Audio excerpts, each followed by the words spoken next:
ഇന്ന് നമ്മൾ ചെയ്യാൻ പോകുന്നത് വളരെ എളുപ്പമുള്ള ഒരു റെസിപ്പിയാണ്. മുരിങ്ങയില മുട്ടത്തോരൻ. നമ്മൾ യൂഷ്വലി നമ്മൾ ഫ്രൈങ് പാനിലായിരിക്കും ഇതെല്ലാം ചെയ്യുന്നത്. ബട്ട് നമ്മൾ കുറച്ചുകൂടി ടേസ്റ്റൊക്കെ കൂടാൻ വേണ്ടിയിട്ട് നമ്മളിന്ന് ചട്ടിയിലാണ് ഇത് ചെയ്യുന്നത്.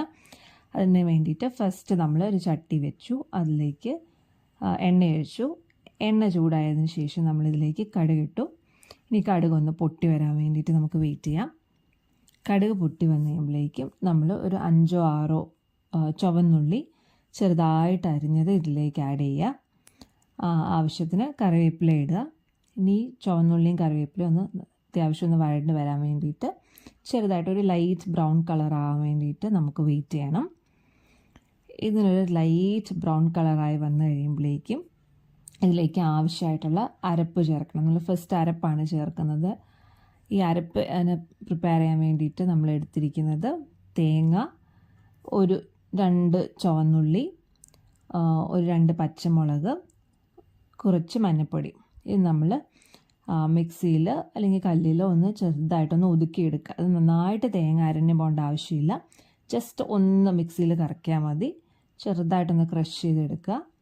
ഈ അരപ്പ് നമ്മൾ ഫസ്റ്റ് ഈ എണ്ണയ്ക്കകത്തോട്ടിട്ട് ജസ്റ്റ് ഒന്ന് സോട്ട് ചെയ്തെടുക്കുക. അതിനുശേഷം നമുക്ക് ആവശ്യമായിട്ട് നമ്മൾ എടുത്തു വെച്ചിരിക്കുന്ന മുരിങ്ങയില അതും കൂടെ നമ്മൾ ഇതിലേക്ക് ആഡ് ചെയ്യുന്നു. അത് കഴിഞ്ഞിട്ട് നമ്മൾ ആവശ്യത്തിന് ഉപ്പും ചേർത്ത് ഇതിലേക്ക് നമ്മൾ വെള്ളം ഒഴിക്കുന്നില്ല. നമ്മൾ ജസ്റ്റ് മൂടി തട്ടിപ്പൊത്തി വെച്ച് നമ്മളിത് വേവിച്ചെടുക്കുകയാണ്. കാരണം ഓൾറെഡി ഇത് അങ്ങനെ വെച്ച് മുരിങ്ങയിൽ നിന്ന് വെള്ളം ഇറങ്ങിക്കോളും. സോ ജസ്റ്റ് നമ്മൾ വെള്ളം ഒഴിച്ചു കൊടുക്കേണ്ട ആവശ്യമില്ല. എക്സ്ട്രാ നമ്മൾ തട്ടിപ്പൊത്തി വെച്ച് ഇത് വേവിച്ചെടുത്താൽ മതി. ഇത് വെന്ത് വന്നു കഴിയുമ്പോഴേക്കും നമ്മളിതിലേക്ക് ഒരു മുട്ട, ഈ മുരിങ്ങയില ഒന്ന് വെന്ത് വന്നു കഴിയുമ്പോഴേക്കും നമ്മുടെ ആവശ്യത്തിന്, അത് നിങ്ങളുടെ ആവശ്യത്തിന് എത്ര മുട്ടയാണെന്ന് വെച്ചാൽ നമുക്ക് ഒഴിക്കാം. മുട്ടയുടെ ടേസ്റ്റ് നല്ലതായിട്ട് ഇഷ്ടമുള്ളവർക്ക് അതനുസരിച്ച് 2-3 മുട്ട ഒഴിക്കാം. ഇപ്പം ഞാനിവിടെ ഇടുന്നത് 1 മുട്ടയാണ്.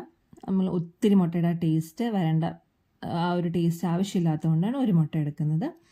അതും നമ്മൾ ഇതിലേക്ക് ആഡ് ചെയ്യുക. എന്നിട്ട് നന്നായിട്ടൊന്ന് ഇളക്കി കൊടുക്കുക. ഇനി ആ മുട്ടയും കൂടെ നന്നായിട്ടൊന്ന് വെന്ത് ഇതുമായിട്ട് ചേരാൻ വേണ്ടിയിട്ട് നമുക്ക് വെയിറ്റ് ചെയ്യാം. അപ്പം നമ്മുടെ സിമ്പിൾ ആൻഡ് ഈസി മുരിങ്ങയില മുട്ടത്തോരൻ റെഡിയായി.